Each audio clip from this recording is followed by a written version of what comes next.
Hey guys, hello and welcome to Niti Siksha, and this is Mihir Thakur. In the previous part, I was covered the definition, keywords, history, components of the preamble, and 42nd Amendment Act. So if you not watched the part 1, so first of all go and watch the previous part. The link is in description. And in today part, we cover the rest of the topic related to preamble. So let's begin. So first of all, we discuss the objective of the Indian Constitution. The Constitution is a supreme law. It helps to maintain integrity in the society and to promote unity among the citizens to build a great nation. Constitution जो है वो maintain करता है integrity यानी कि एक सामंजस्य बैठाए रखने की समाज में, और प्रमोट करता है यूनिटी को, मतलब कि एकता को आगे बढ़ाता है, एकता को प्रमोट करता है, सिटीजन्स के बीच में एकता लाने की कोशिश करता है ताकि वो एक ग्रेट नेशन बना सके, यानी कि एक महान राष्ट्र का निर्माण कर सके.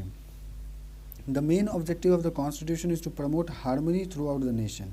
क्या है कि कॉन्स्टिट्यूशन का जो मेन ऑब्जेक्टिव है वो हार्मनी प्रमोट करना पूरे नेशन के बीच में.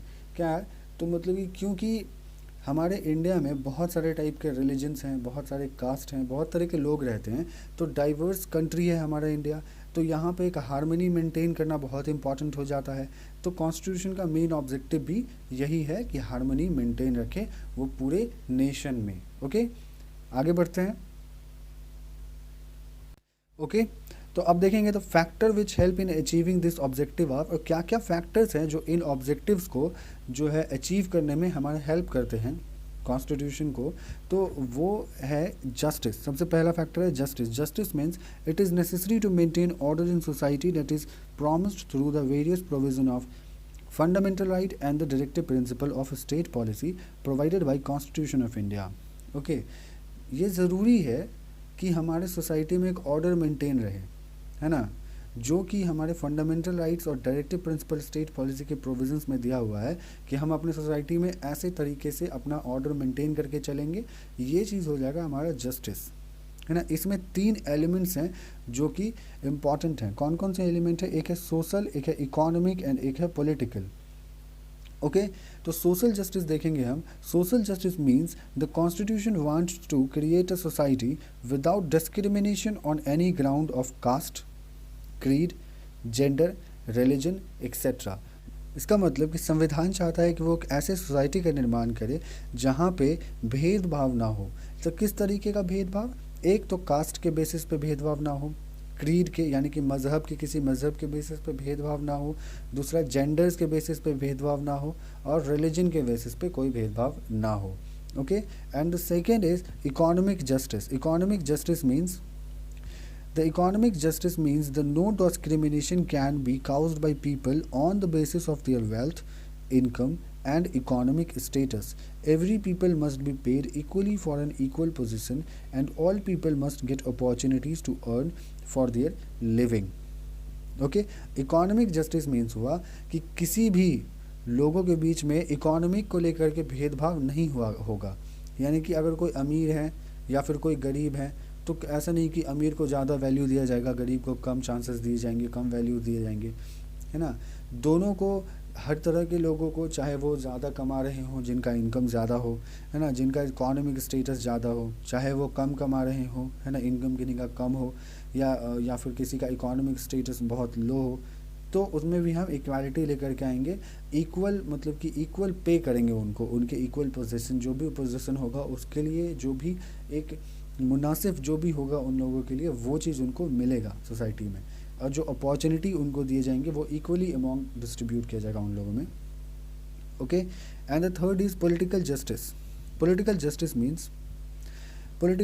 Mean all the people have an equal, free and fair right without any discrimination to participate in the political opportunity. Okay, political justice means कि हर लोगों को समान अधिकार है कि वो बिना किसी भेदभाव के किसी भी राजनीतिक चीज़ में पार्टिसिपेट कर सकते हैं. अगर वो चाह रहे हैं कोई लीडर बनना तो वो भी बन सकते हैं, या फिर कोई वोट देना चाह रहा है तो वोट तो दे ही सकता है ना. ऐसा नहीं कि कोई ऊंची जाति या किसी पर्टिकुलर सेक्शन को ही अधिकार है कि वो पॉलिटिकल में पार्टिसिपेट करे, पॉलिटिक्स में पार्टिसिपेट करे. नहीं, सभी लोगों, सभी तरह के लोगों के लिए ये चीज़ है कि वो पॉलिटिक्स में पार्टिसिपेट कर सकते हैं. ओके, एंड नेक्स्ट अब हम देखेंगे equality. Equality means, the term equality means no section of society has any special privilege and all the people have given equal opportunity for everything without any discrimination. Everyone is equal before the law.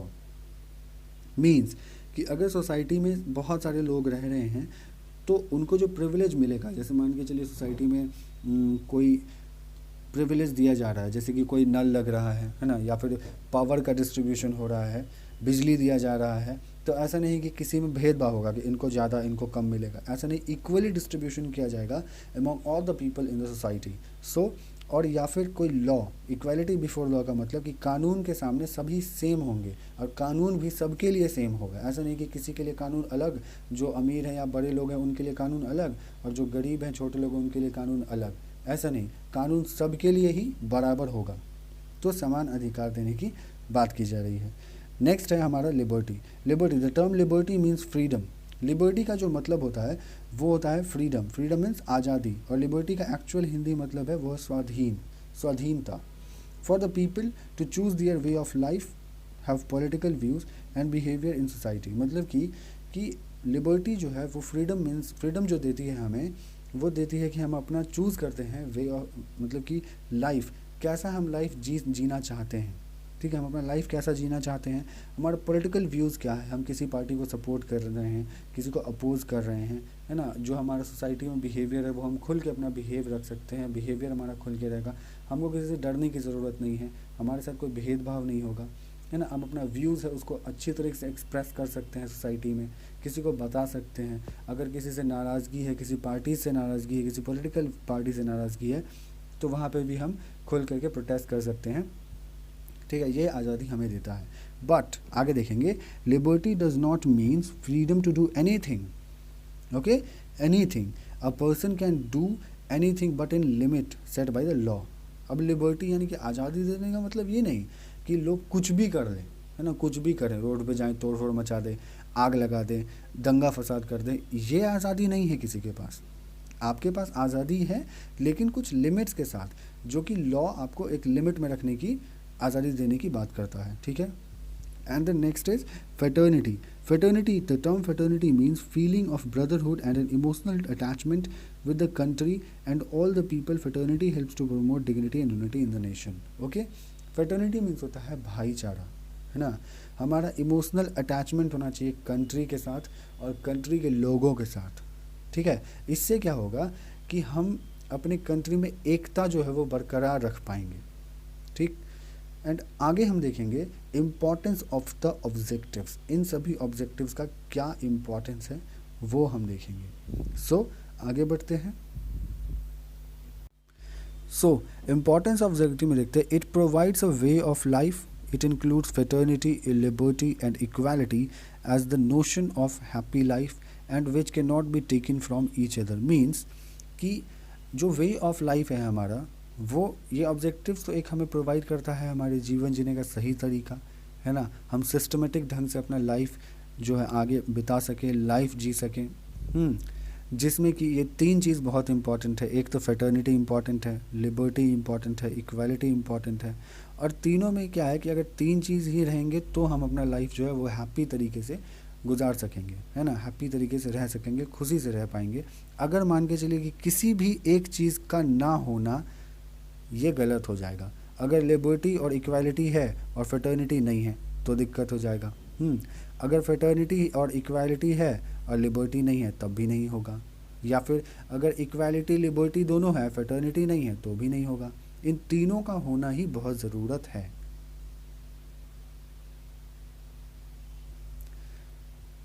So liberty can not be divorced from equality, equality can not be divorced from liberty and nor can liberty and equality be divorced from fraternity. वही चीज़ कि तीनों का होना ज़रूरी है ना। एक भी चीज़ का अगर मिसिंग हो गया तो सिस्टमेटिक वे ऑफ लाइफ हम नहीं जी सकेंगे। वहीं पे यहाँ चीज़ क्या है कि without equality liberty would produce the supremacy of few over the many. अगर मान के चलिए इक्वालिटी और लिबर्टी नहीं है तो क्या होगा ना कि कुछ लोग जो समाज में ऊंचे तबके के लोग हैं वो एक अपना सुप्रीमेसी बना लेंगे, और जो छोटे लोग हैं, जो नीचे तबके के लोग हैं, उन पे क्या करेंगे वो लोग ना, एक अपना डोमिनेशन शुरू कर देंगे, अपना डोमिनियन बना लेंगे। तो इसीलिए इक्वालिटी लिबर्टी दोनों का होना ज़रूरी है ना, इन दोनों के बिना काम नहीं चलेगा। इक्वालिटी विदाउट लिबर्टी मतलब कि लिबर्टी के बिना इक्वालिटी होगा तो क्या होगा ना कि इंडिविजुअल इनिशिएटिव्स को किल कर दिया जाएगा। क्या, कैसे? कि अगर मान लीजिए कि आपके पास लिबर्टी है, इक्वालिटी नहीं है, या फिर आपके पास इक्वालिटी है, लिबर्टी नहीं है, तो आप समान तो हो गए समाज में, आप समान अधिकार तो मिल गया आपको, लेकिन आप क्या हो रहा है, लिबर्टी तो आप अपनी चीज़ों को एक्सप्रेस ही नहीं कर पा रहे हो, अपना वे ऑफ लाइफ ही ठीक तरीके से नहीं जी पा रहे हो, आपके पास आज़ादी नहीं है कोई चीज़ स्टार्टअप करने की, या फिर आप कोई बिज़नेस सेटअप नहीं कर पा रहे हो, अपनी लाइफ को आगे नहीं बढ़ा पा रहे हो, तो क्या होगा ना कि आप कोई भी पहल करना चाह रहे हो, कोई भी इनिशिएटिव लाना चाह रहे हो इंडिविजुअली खुद में, तो वो चीज़ आप कर नहीं पाओगे क्योंकि आपके पास तो आज़ादी ही नहीं रहेगी। तो इसलिए दोनों का होना इम्पॉर्टेंट है, इक्वालिटी का भी और लिबर्टी का भी। एंड आगे क्या है, without fraternity liberty would produce the supremacy of few over the many. वही चीज़ यहाँ पे है कि विदाउट फेटर्निटी लिबर्टी, अगर मान लीजिए फेटर्निटी और लिबर्टी नहीं है तो क्या होगा कि यहाँ पे वही होगा कि सुपरमेसी हो जाएगा कुछ लोगों का बहुत सारे के ऊपर, ठीक। And without fraternity liberty and equality could not become an natural course of thing. अब क्या है कि बिना फेटर्निटी, लिबर्टी और इक्वालिटी, इन तीनों के बिना क्या होगा ना कि जो नेचुरली जो वे ऑफ लाइफ है वो हम लोग नहीं जी पाएंगे। तो इन तीनों का होना ज़रूरी है, क्योंकि जैसा हम लोगों ने ऊपर अभी देखा कि लिबर्टी, इक्वालिटी और फ्रेटर्निटी, ये तीनों बहुत ही इंपॉर्टेंट रखता है हमारे लाइफ में, जो कि हमारा संविधान हमें देता है। So now we see the status of the preamble in which we cover the cases related to the preamble. इसमें हम लोग ज़्यादा डिटेल्स में नहीं जाएंगे केसेस के, बस ये देखेंगे कि प्रीएम्बल का क्या रोल रहा इन केसेस में, जिसमें हम लोग 2 केस या 3 केस डिस्कस करेंगे। एक है बेरूबारी केस और केशवानंद भारती केस, और थोड़ा सा union government versus LIC of India का केस भी देख लेंगे जो 1995 में हुआ था। सो स्टार्ट करते हैं। Okay, the preamble begin part of constitution is discuss several time in the supreme court. मतलब कि प्रीएम्बल जो है वो पार्ट ऑफ द कॉन्स्टिट्यूशन है या नहीं है, इसका डिस्कशन जो है वो अक्सर सुप्रीम कोर्ट में चलता आया है ना। It can be understood by reading the following 2 cases.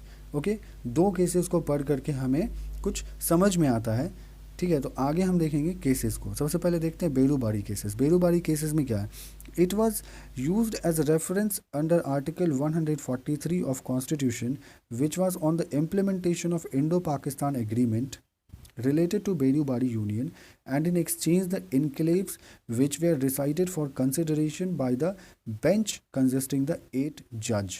Okay, so Berubari case में क्या हुआ था कि इंडिया और पाकिस्तान गवर्नमेंट के बीच में ना थोड़ा सा टेंशन चल रहा था वेस्ट बंगाल वाले हिस्सा को लेकर के। अब वेस्ट बंगाल में ही बेरूबारी पड़ता है, तो उस वक्त क्या हुआ कि इंडिया और पाकिस्तान के बीच में एक एग्रीमेंट साइन हुआ। वो एग्रीमेंट रिलेटेड था इनक्लेव को एक्सचेंज करने के लिए और बेरूबारी यूनियन से, ठीक है। तो इनक्लेव मीन्स होता है एरिया, मतलब कि कुछ एरिया को एक्सचेंज करने के लिए। तो क्या हुआ कि फिर 1958 10 सितंबर को जो है वो एग्रीमेंट हुआ। उस एग्रीमेंट के आइटम नंबर 3 और 10 के तहत ये डिसाइड किया गया कि बेरूबारी यूनियन का जो हिस्सा है वो इंडिया और पाकिस्तान के बीच में हाफ हाफ डिवाइड किया जाएगा। तो ये एग्रीमेंट जो है वो सुप्रीम कोर्ट अंडर कंसिडरेशन में चला गया, ठीक है। आर्टिकल 143 के तहत प्रेसिडेंट को ये अधिकार है कि वो सुप्रीम कोर्ट से एडवाइस ले सकती है रिलेटेड टू कोई लॉ या फिर पब्लिक इम्पोर्टेंस के लिए, ठीक है। तो ये आर्टिकल 143 का क्लॉज 1 जो है ये डील करता है सुप्रीम कोर्ट जुरिस्डिक्शन के लिए, ठीक है।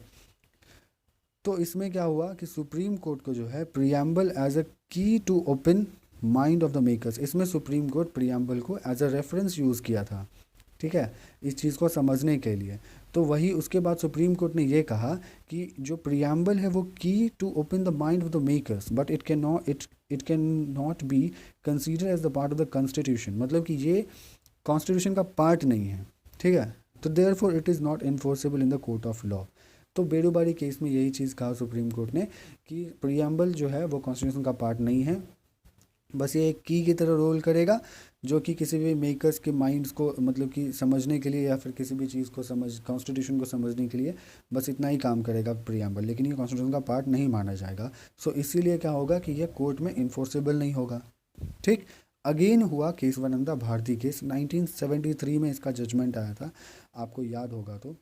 ओके, तो केशवानंदा भारती केस में क्या हुआ कि in this case for the first time bench of 13 जज was assembled to hear the writ petition the court held that. क्या हुआ कि ये तो एक ऐतिहासिक केस माना जाता है क्योंकि इसमें पहली बार जो 13 जजेस की बेंच बैठी थी एक रिट पिटिशन को सुनने के लिए। ठीक है, यहाँ पे क्या हुआ, the preamble of the constitution will now be the consider as a part of the constitution.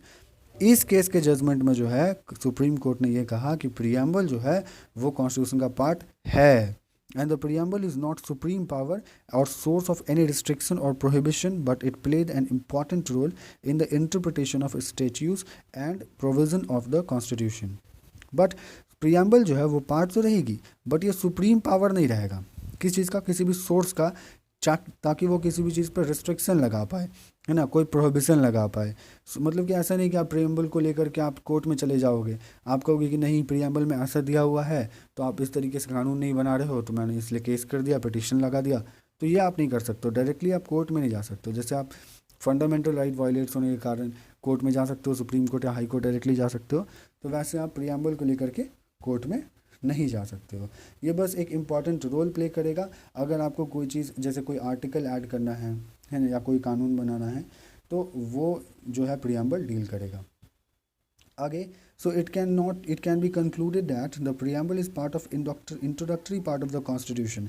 So अब क्या हुआ कि ये केस में कंक्लूड किया गया कि प्रीएम्बल जो होगा वो introductory part of the constitution होगा, लेकिन वो कॉन्स्टिट्यूशन का मतलब कि सुप्रीम पावर नहीं होगा। Okay, and in 1995 case of union versus LIC of India, फिर क्या हुआ कि 1995 में एक केस हुआ union versus LIC of India में, उसमें भी सुप्रीम कोर्ट क्या हुआ, फिर से कहा कि preamble is an integral part of constitution but is not directly enforceable in the court of justice in India.